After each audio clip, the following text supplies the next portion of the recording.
Welcome to Smash Fiction, the podcast where each week we pit two or more fictional characters against one another in a battle of strength, or wits, or shape-shifting, and argue about who would win. This week, Plastic Man versus the Crystal Gems. Oh, I see. I see what's going on here. This is one of your classic goof-em-ups, sir. Why would you play with our audience's feelings like that? Sorry. The Plastics versus the Christian Jewels. Also, Plastic Man has no chance.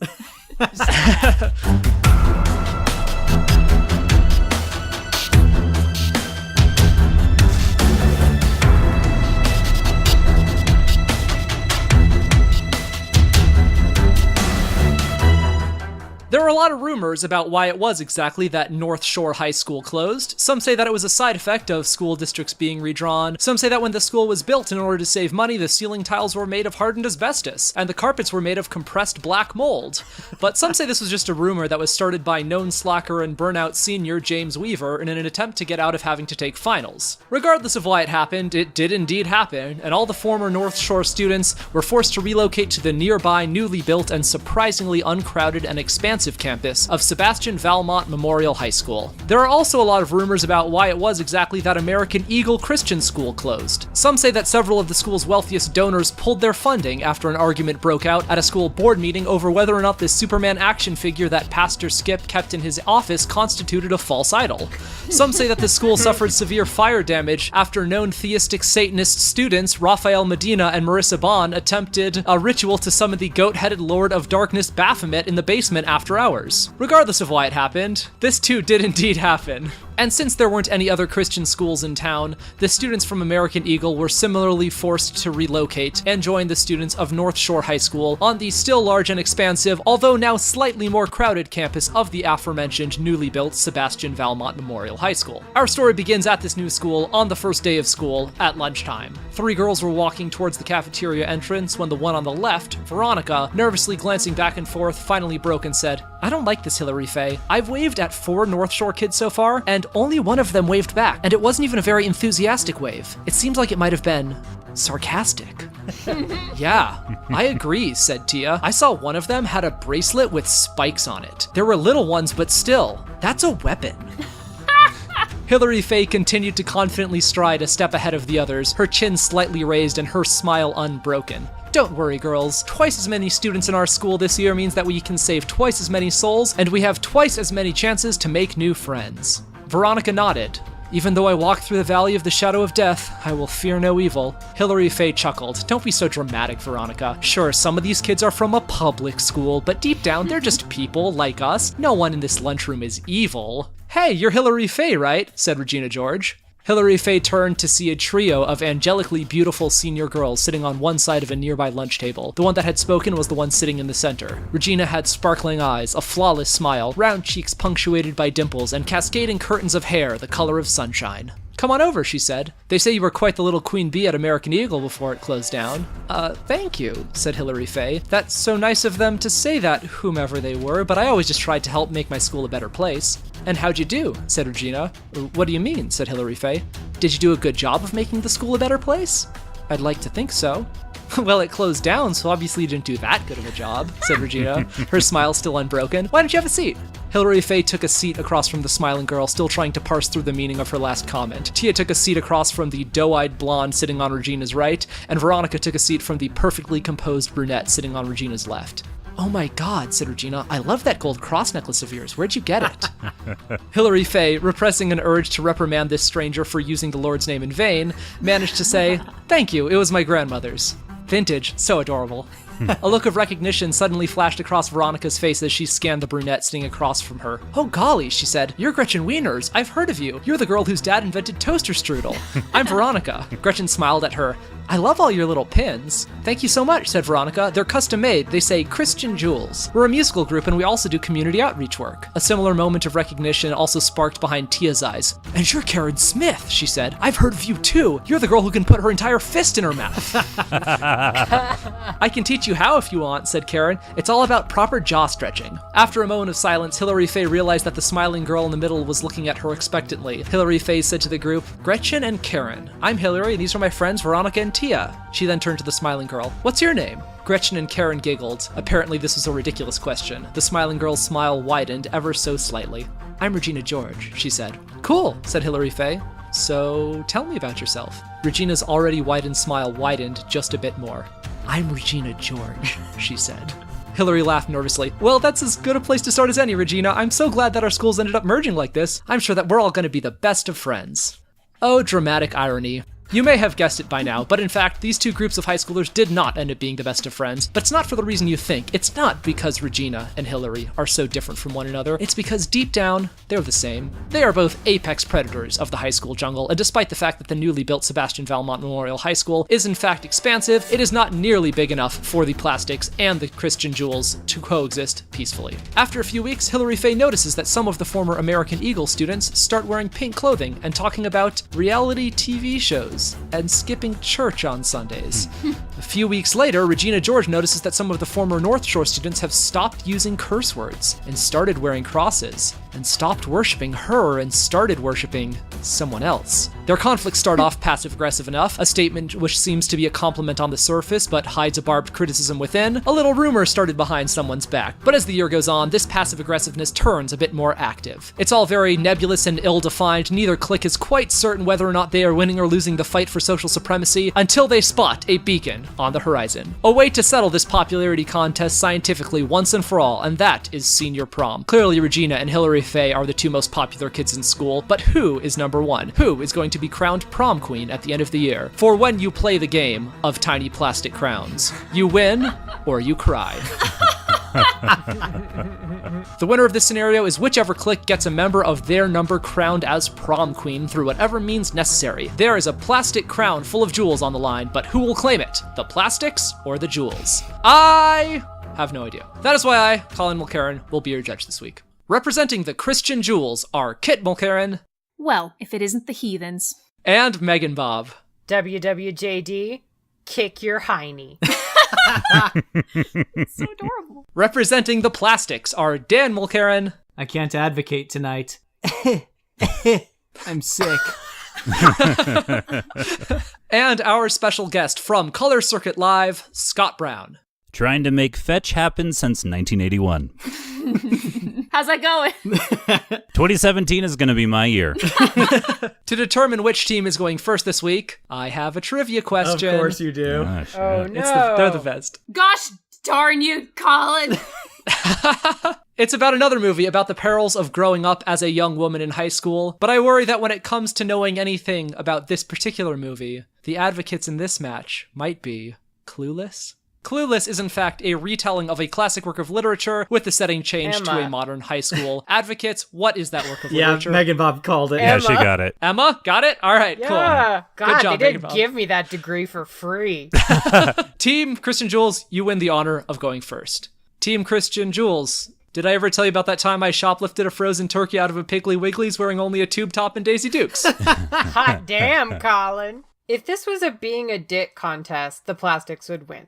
If this was about creating chaos, the plastics would win. Not that the Christian Jules can't roll with that. Defacing school property, lying, using an IWI Jericho like a pro, earning sweet bank, kidnapping friends, and throwing Bibles are all something that they can make happen if need be. But this is a popularity contest, and when it comes to winning the hearts and minds of high schoolers, Hilary Faye is cut out to do the job. Even at her weakest and most defeated, she gets the support of Cassandra and Roland, two people who definitely don't owe her their help. And yet they do help support her after her literal run-in with the Lord. At her most powerful, she gets a crazy popular band to play at their school, gets her friends to help exorcise Mary, who has strayed from the flock. And she even organizes an impromptu prayer meeting. She is a doer and has the force of will to get support for her plans. People like someone with vision. People with vision make it easy to be a follower, and no one makes it easier to be a follower than Hilary Faye. No rules on wearing pink or ponytails, no passive-aggressive phone calls, no having to get permission from your friends to buy a dress. Get right with God and you're in. Except wait, she's nice to people who aren't quote-unquote right with God and still tries to include them. She reaches out to Cassandra regularly and tries, albeit in a ham-fisted way, to win her over. And given the fact that Cassandra is a friend to her when she needs one at the end of Saved, Hilary Faye's skill at reaching people who aren't interested in being reached comes through.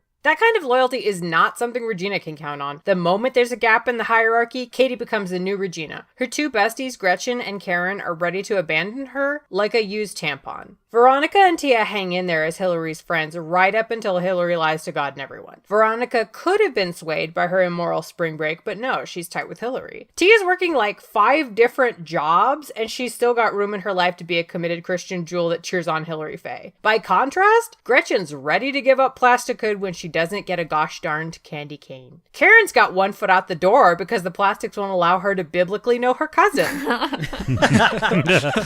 Let us not forget that the reason they abandon Regina is that she gains weight and sweatpants are the only thing that fit her. The sweatpants rule is one of Regina's own creations, and it's how she gets excluded from her own group. She's created a world where she can maintain power with arbitrary rules, but she's bound by them too. That rigid expectation about appearance leaves out a lot of potential allies and will drive them right into the arms of Hilary Faye. Here's how it's going to go down. Regina is going to be her usual self, and Hilary Faye will see the writing on the wall. If anyone needs saving, it's Regina. Hilary Faye and her posse of apostles will be caring and tolerant of Regina's shenanigans without getting sucked into them. Because you don't trust heathens. You get heathens to trust you. Whatever the plastics do will be seen as a test from God, and therefore a chance to rise above and show people how to walk the walk. Others may not want to convert, but seeing someone treat Regina as a sinner in need instead of a goddess will blow their minds. And they will follow suit because it's way easier than walking on eggshells constantly. Like Joan of Arc leading the French to blessed victory, the Christian jewels will lead this high school to stop being afraid of the plastics. The plastics will have nowhere to get a toehold to destroy the Christian jewels because the CJs would never trust or value the word of somebody who wasn't in tune with upstairs. Sure, Regina and her seconds in command may push Hilary Faye's buttons, but when that happens, Hilary Faye will just drive her car into something. Maybe the plastics?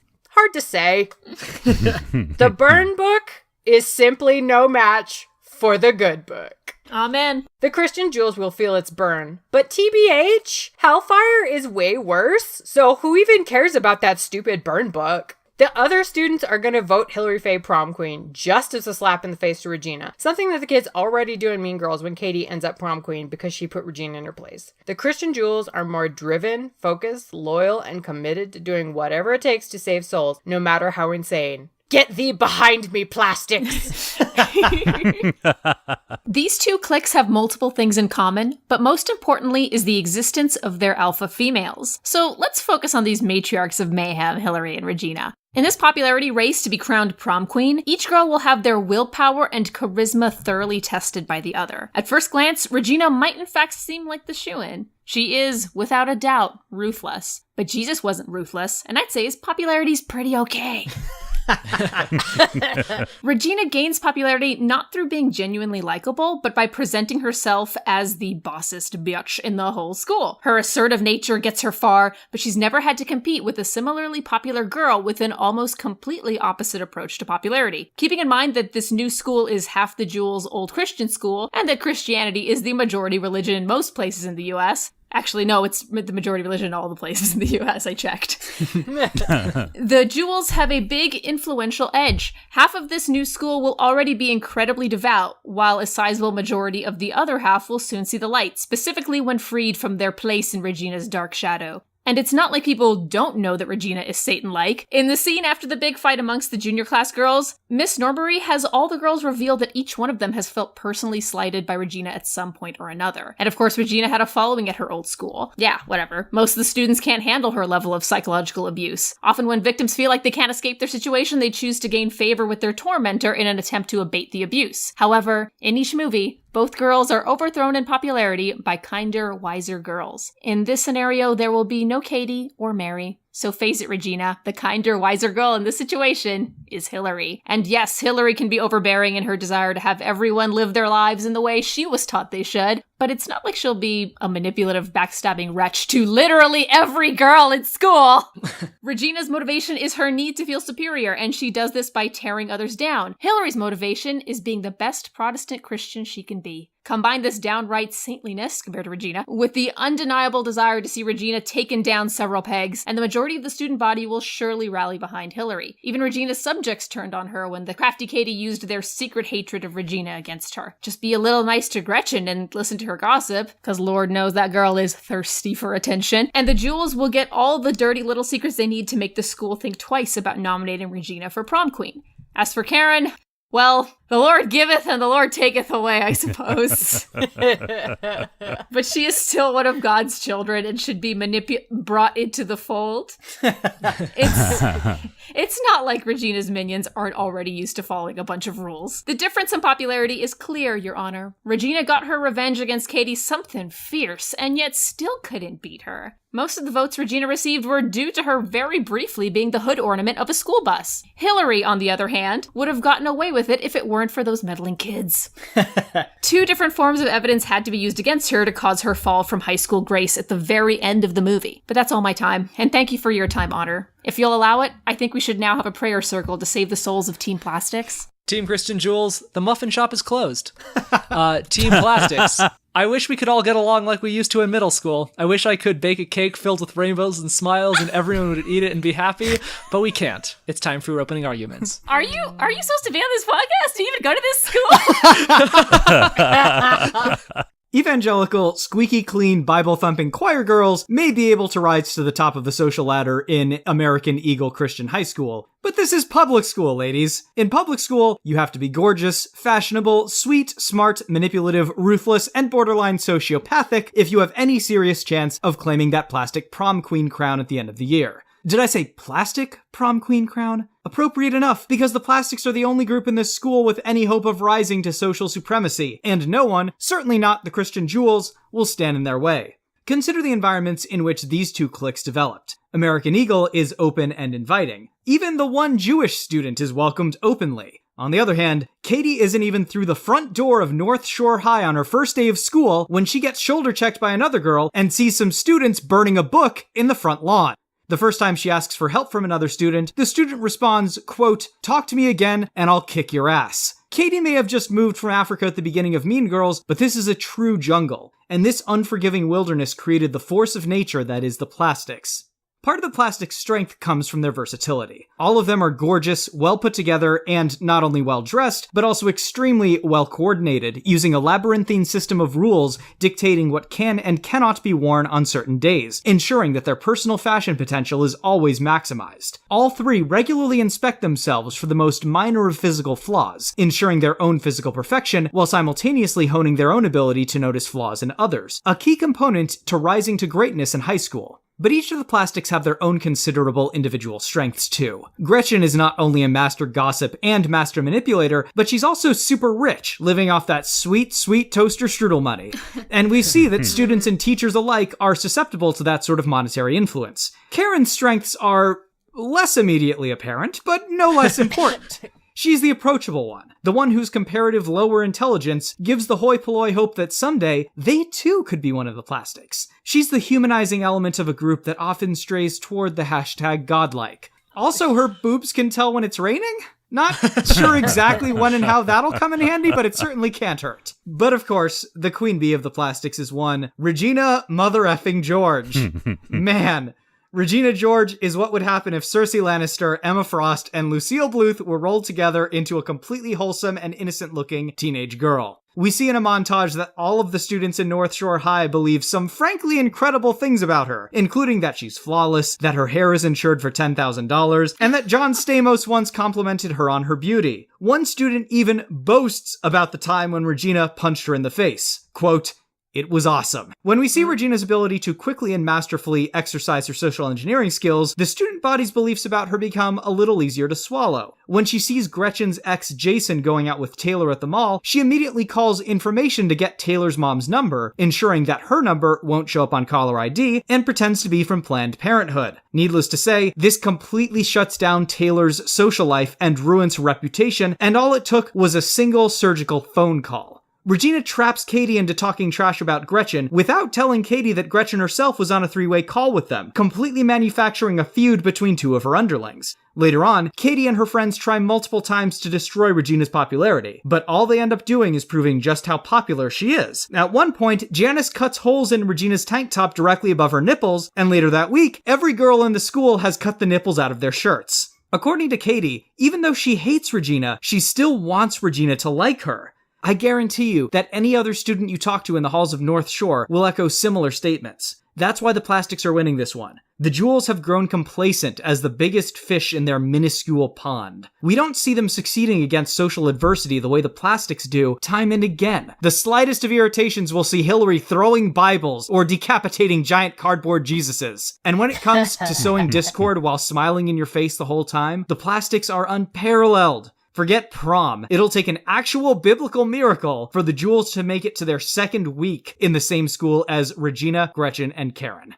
The Christian Jewels of American Eagle Christian High School have a lot going for them. Good looks, a handy-capable minivan, a killer vocal, piano, xylophone Christian rock group, and most importantly, the Lord. But when you take them out of the comfort zone of Christ and plop them down into the belly of a secular public school where God has no business being, their perfect image begins to crumble. In their old school, the Jewels, as well as everyone else at American Eagle, knew that the ultimate judge was Jesus and could therefore throw his name around to manipulate and influence the student body. Try doing that to the first wannabe goth kid you see at this new school, carving the words Joy Division into his arm.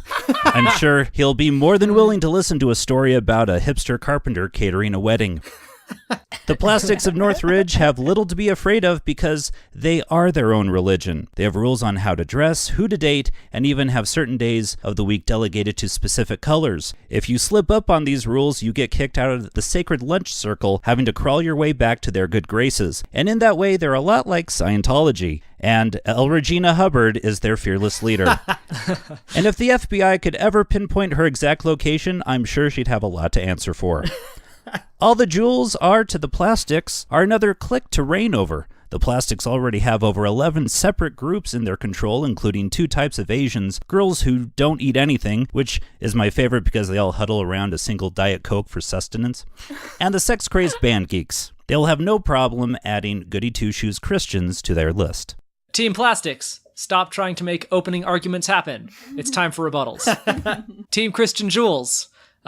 I don't have all my equipment. Okay, first, you have to confess all of Team Plastic's sins out loud. Hold on, let me just find the burn book. Dad really was like, oh, but they're coming from such a coddled, nice environment. Oh my God! One of their classmates got sent to fucking conversion therapy and no one blinked. No one blinked. It's like, well, we're never seeing that person obviously. again. You see that Damien is pretty openly gay in Mean Girls, and people make fun of him about as much as they make fun as everyone else. What that says to me is that the plastics are coming from an environment that's actually, I mean, I wouldn't say they're accepting of gay people because they're not really accepting of anyone, but like, they're not going to be sending gay people off to get converted to straightness. To me, that just says that they're going to have the gay population of this school in lockdown. The Christian Duels, by that extension, are going to have the Christian population on lockdown, which is, you would think, is bigger than the gay population. That may be the case, but we see in Saved that not everyone in American Eagle High is even that devout to begin with. Yeah, like 2 people. Mary, Cassandra, Roland, Dean, like all of those. There has to be more. Mary's pretty devout. Mary's pretty devout. Until life happens. Yeah, you can be a Christian and still think that the Christian Jewels are totally full of shit. Yeah, you guys also both talked about like the precise rules. And obviously those precise rules are really handy in terms of exerting control and having a fashion sense and a visible aesthetic. But they really cut both ways, and they mean that whenever Regina fucks up, whenever anybody in that little cadre fucks up, they're out. Yeah, they do have these rules, and there is a way back into the fold, but, you know, you do have to prove yourself, just like any religion. You talk about how the plastic's rigid rules will keep people out. Like, what about the freaking Bible? That's quite a rule book for someone to memorize. It's a very, very and yet- plasticky book. And yet we want to convert everyone. It's not like a you can't sit with us. It's a please sit with us situation. So we can judge you. Hey, better than But like they try. They work so hard to get Cassandra on board no matter what Cassandra does. They will be like, that's fine. You know what? The Lord will have you eventually, and I'm just going to be here and support you until that happens. Yeah, Jesus loves you, not tries to catch you in a 3-way phone call where he can manipulate your life further. A 3-way phone call with the Father and the Holy Spirit. Yes, absolutely. Makes you confess some shit you weren't ready to confess. That's why they have the Holy Spirit, so they can do that 3-way thing. That's right. You know what's a real good way to make sure no one wants to join your club? Really actively trying to recruit people every chance you get. But if you are kind of standoffish and like elitist, suddenly everyone wants to be your friend. Everyone wants to get in on that. I think that by setting themselves apart, the plastics are actually making themselves more desirable. Nobody likes them! But everyone But they wants want to to be be them. respected by them. They fucking Absolutely. Because they're in this horrible abusive situation. They've never been presented anything different. They only That's high school, though.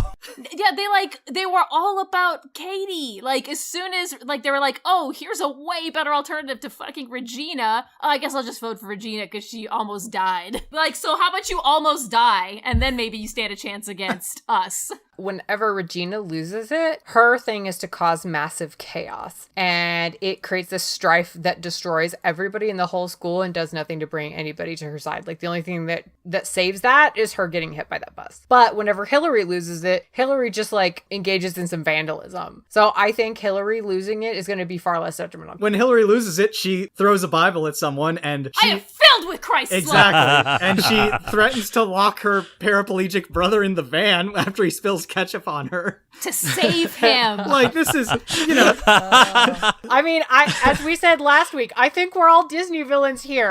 That's not my point. Let she who is without acts of vandalism cast the first stone is what I have. We are throwing stones in plastic houses, and those stones are bouncing off the walls and hitting us in the face. That's right. That's what is happening. Very good job, Team Christian Jules. Team Plastics, I'm sorry that I laughed at you that time we got diarrhea at Barnes & Noble's.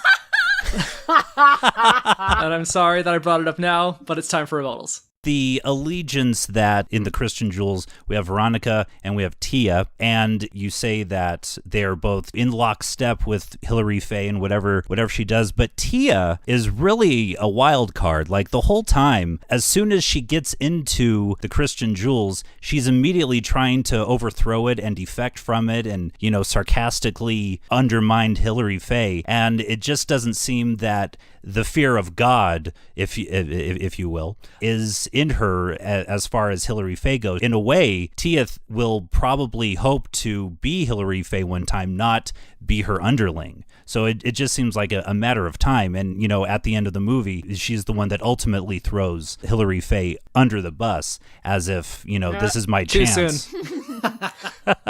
That's true. Because she lied to God. She literally lied to God, so Tia was looking out for Jesus, all right?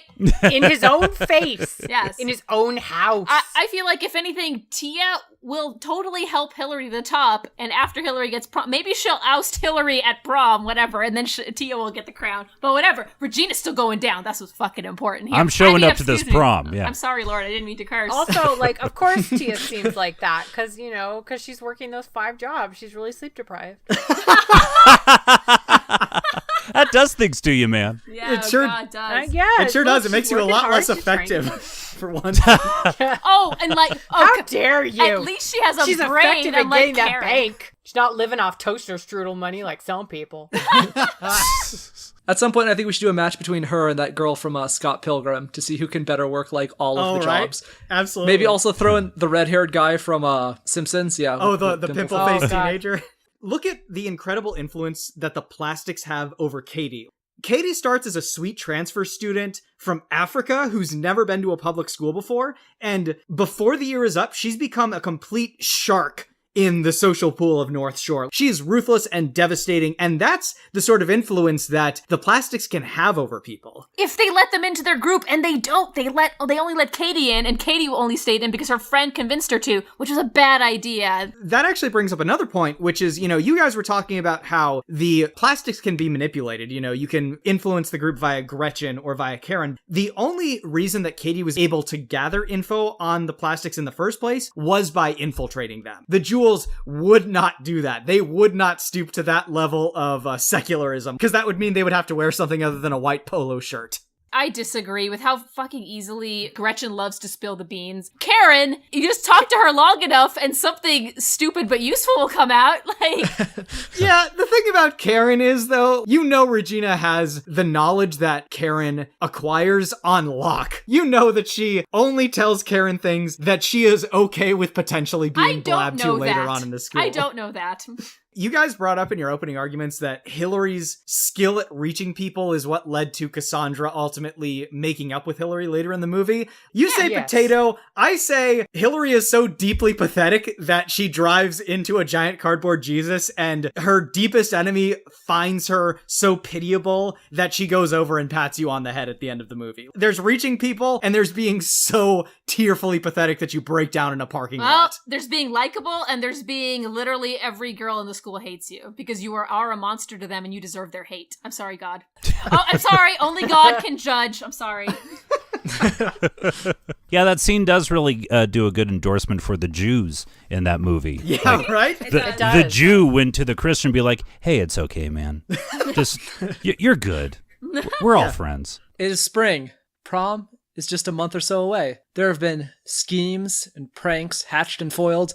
There has been a battle of social attacks and counterattacks and feints and parries, the likes of which this school has never seen. I mean, it's only existed for half a year now, so that's not really saying that much, but anyway. But unfortunately for our competitors, the times, they are a-changin', for despite all the brilliant plots that are being executed by the plastics and the Jewels week in and week out, there is a new force that is arising within the high school culture that is threatening to overshadow both of our competitors. That's right, shallow materialism and hardcore evangelical Christianity just can't keep up with roller derby. Wow.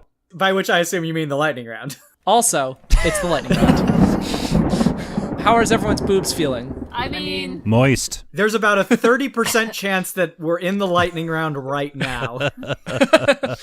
Neither clique saw it coming, but for some reason, roller derby is the new craze. And it's the only thing that the kids of SVMHS seem to be interested in nowadays. Seeing this as a potential opportunity to increase the popularity even further and secure even more votes for the coming Prom Queen election, both the Plastics and the Christian Jewels join their town's teenage after-school roller derby league.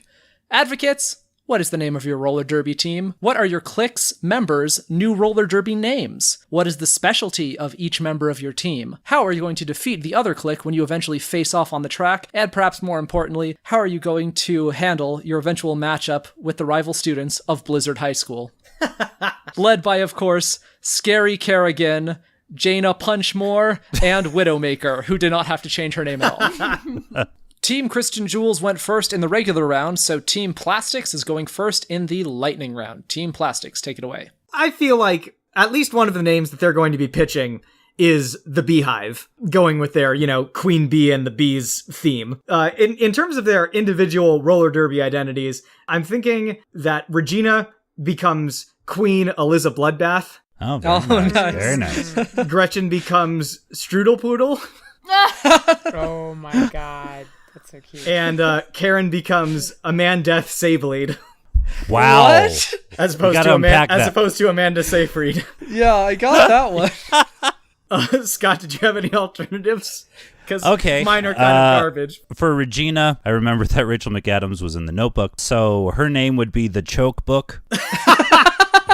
Oh my god. And Gretchen, The Wiener Shredder. That's wiener. Excellent. That's great. Couldn't think of a Karen name. Couldn't think of a Karen name. Rain boobs. She would Rain be Rain boobs.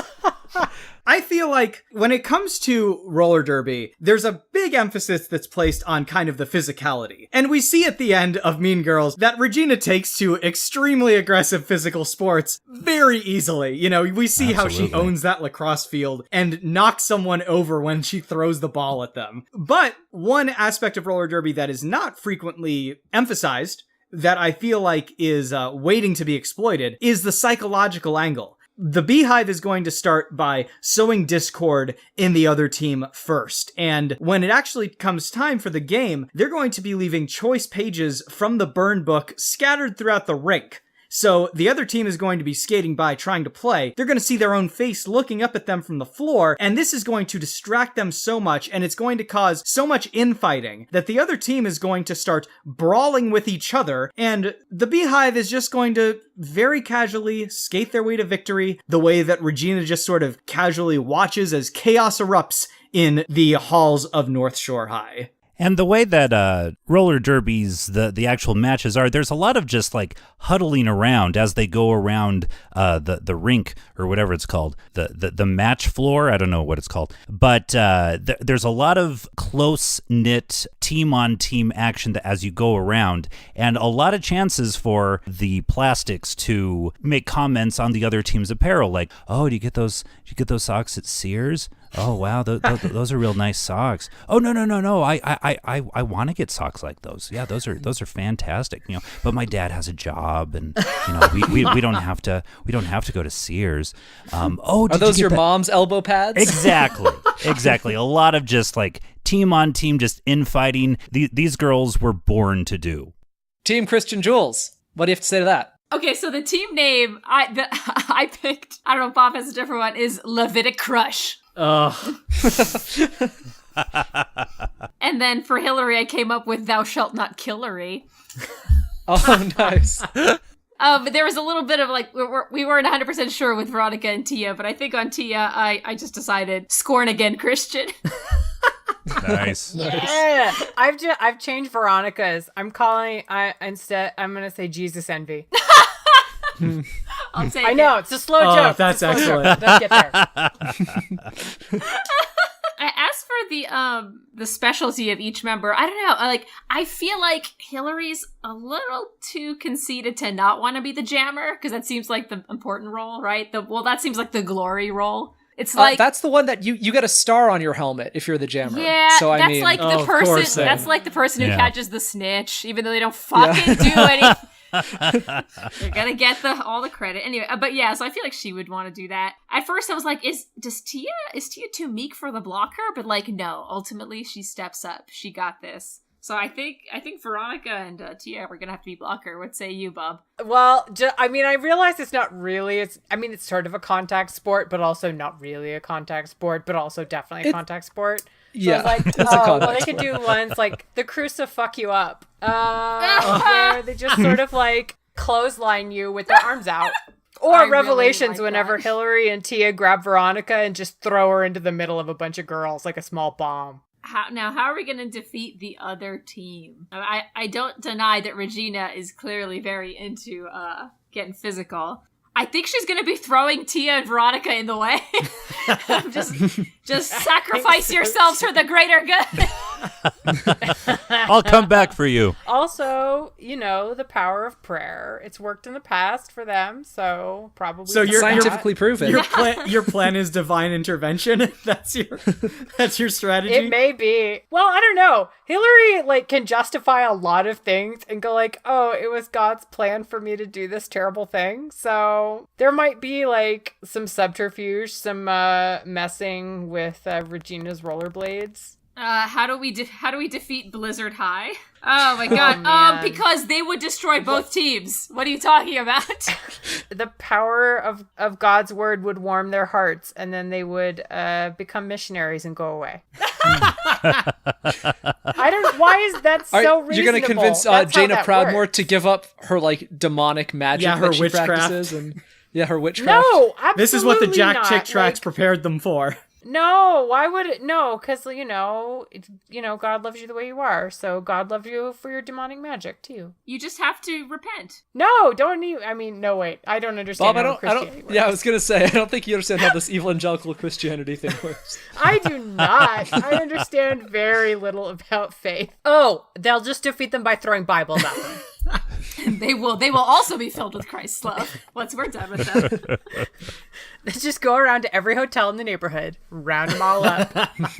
That's what the Gideons want. So you're stealing Bibles. That's your strategy, is to steal a bunch of Bibles. How can But we're doing God's work. Dan, how can anyone own the word of the Lord? Yeah, it's true.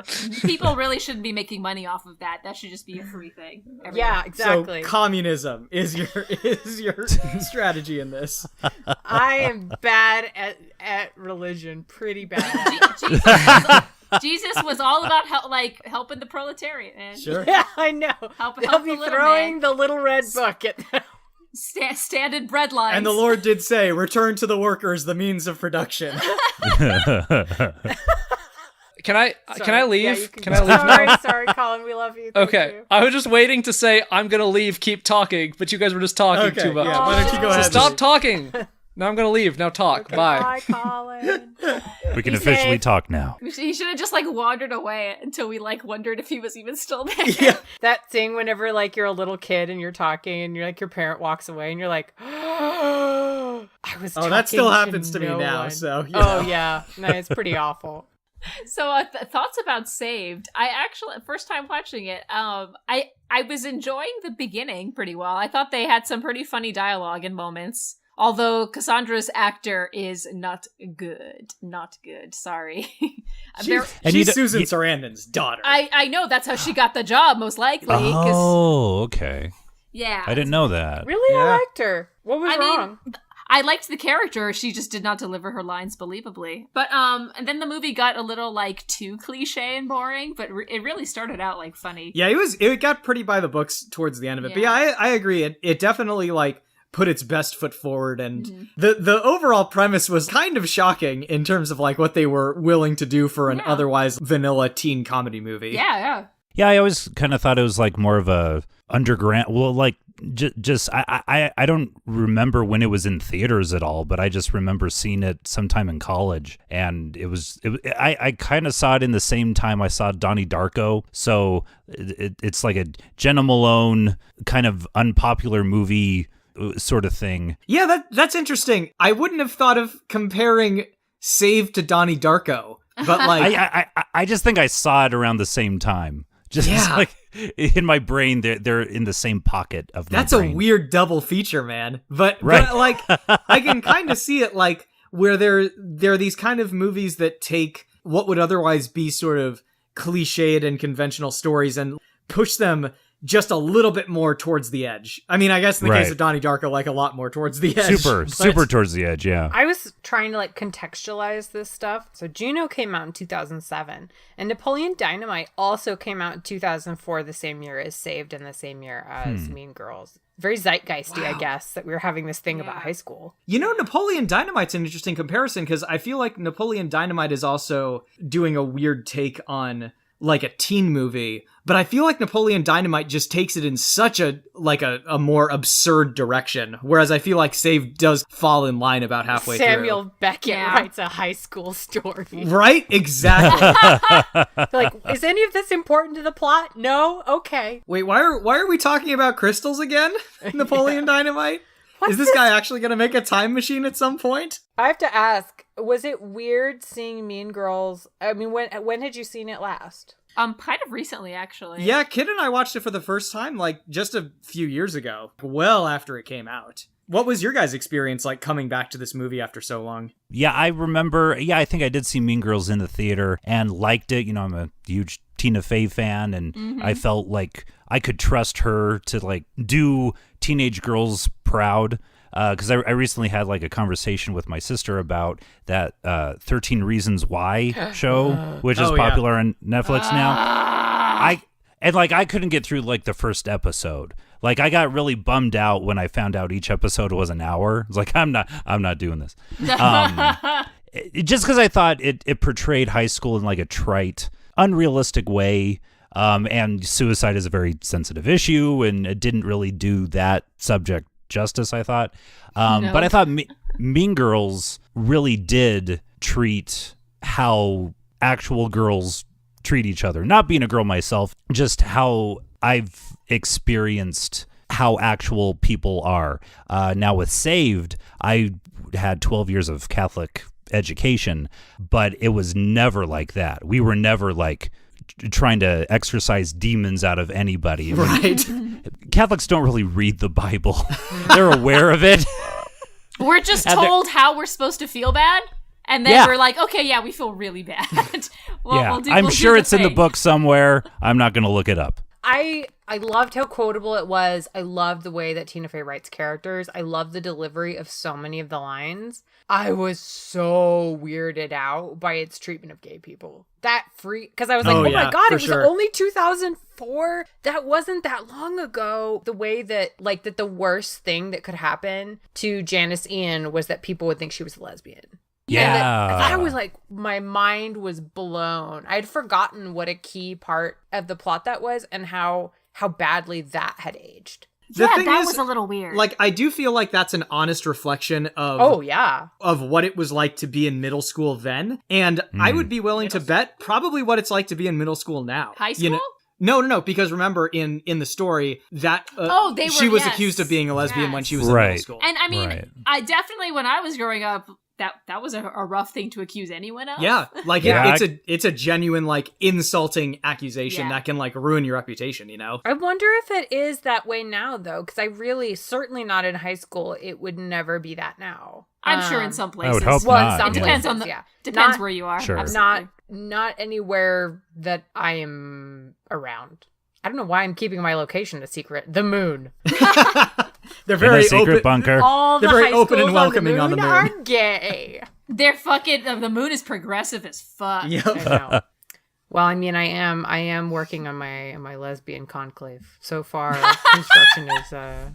Can I get a season pass? Yeah, sure. I mean, look, we're still working on the whole please. air supply thing, but it's pretty good. You know, being bisexual is basically having a park hopper pass.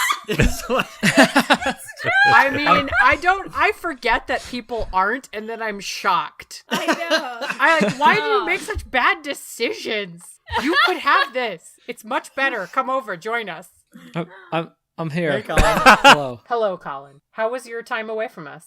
Very difficult. This is a really hard one, guys. This is one of those ones where, like, I went back and forth on it, like, multiple times. I did think that mentioning that bit about how Hillary was able to get that band to play at her school does show really good organizational skills, and we don't really see Regina doing anything like that at any point in time. And also the fact that even when she's at her lowest, Cass and Roland still support her. When I was thinking, I kind of reached this sort of epiphany about the way that people in these schools feel about these characters. I think that Hilary Faye is polarizing to the student body as a whole, meaning that there are some individuals within the student body that love her, and there are certain individuals within the student body that hate her, whereas Regina is polarizing to every individual in the same way, where every individual in the school simultaneously loves and hates her. The nipples cut out of the shirts thing, and everybody just starts copying that. That is a very good point about how, like, sort of indestructibly popular Regina George seems to be throughout a lot of that movie. Also the fact that you can't call on Jesus to get people in line in a mixed school with a lot of people. People are just going to laugh at you. And the whole thing about Katie being transformed just from being around the plastics. The fact that they're so seductive in that way, and that the Jewels wouldn't be willing to be double agents in the plastics the way that Katie was. And so they won't be able to get at the secrets as easily. And then you put forth the idea that the Jewels were actually pitied by their enemies rather than loved, which was, I think, a very strong point as well. Just going through it all, I was trying to think about, okay, so how is this going to play out? Over the course of the school year, they play these pranks on each other, they expose each other, they tear each other down, because they actually are both really good at the whole pranking thing. Like, Hilary Faye doesn't seem as much on the surface, but when push comes to shove, she pulls out that crazy thing with vandalizing the school, and that was very good. I kind of think that basically at the end of the school year, when it comes to prom, they're all going to be exposed, they're all going to have everything out there, and everyone's going to see these people for who they really are. And then so it's sort of like, what are you left with after that? Who are people going to vote for once all this mystique has been pulled down? Because I do think they are going to be able to destroy destroy each other, and they are going to break each other's facades. And honestly, I think at the end of the day, the one that most people in the class are still going to go to is going to be Hillary Faye.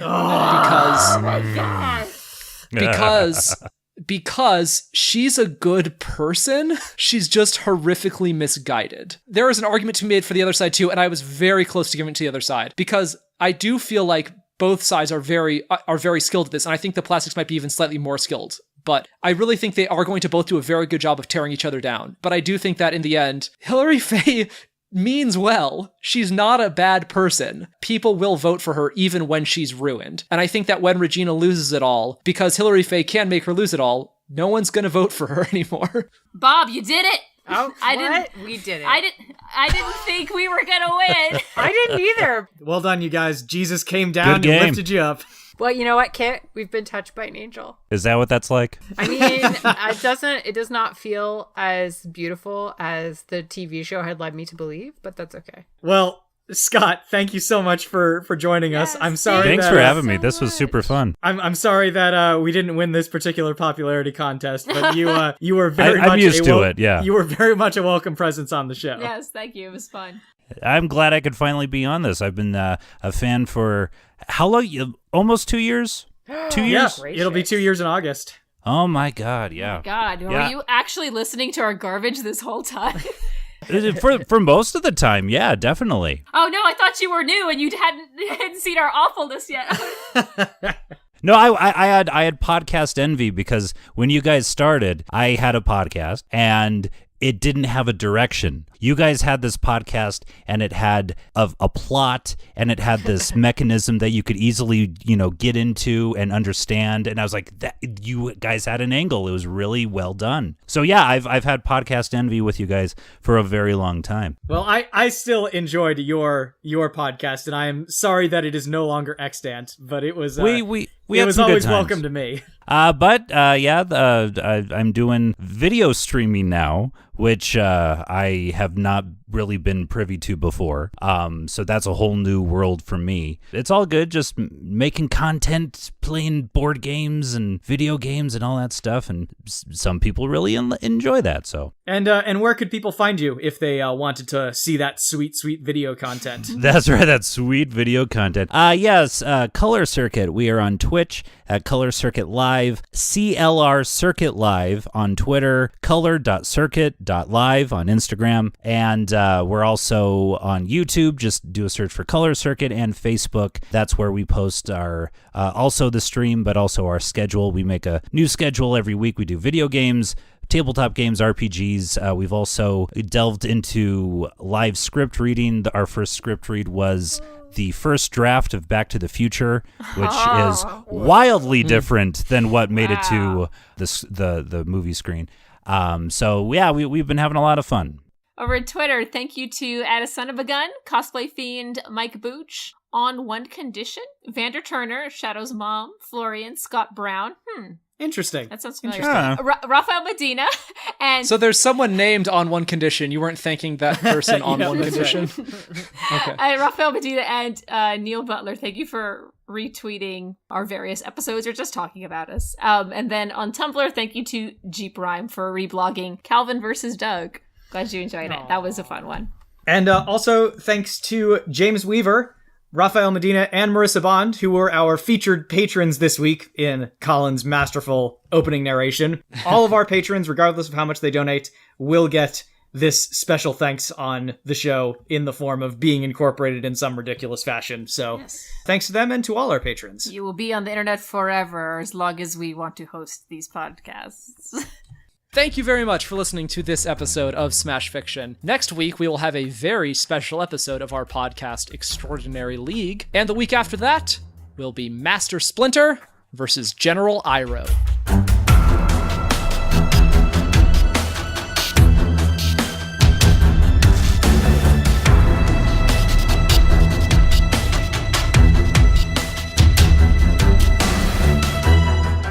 Smash Fiction is produced by Miles Schneiderman and production assistant Sharon Holden, with logo design by Colin Mulcairn. Special thanks to Kevin MacLeod of the Clan MacLeod at Incompetech.com for our theme song, Hitman. You can find us on Twitter at SmashFic Podcast and search for the Smash Fiction Podcast on Facebook, Tumblr, and YouTube. Subscribe on iTunes or your podcatcher of choice, and if you leave us a good review, we shall become more powerful than you can possibly imagine. Smash Fiction is made possible thanks to our supporters on Patreon at patreon.com/smashfictionpodcast. Please consider donating as little as $1 each month. It helps us keep the show going, and we have great rewards and extra content for those who help us out. If you have any suggestions, feedback, or other contributions, send them to us at smashfictionpodcast@gmail.com and help us continue the fight.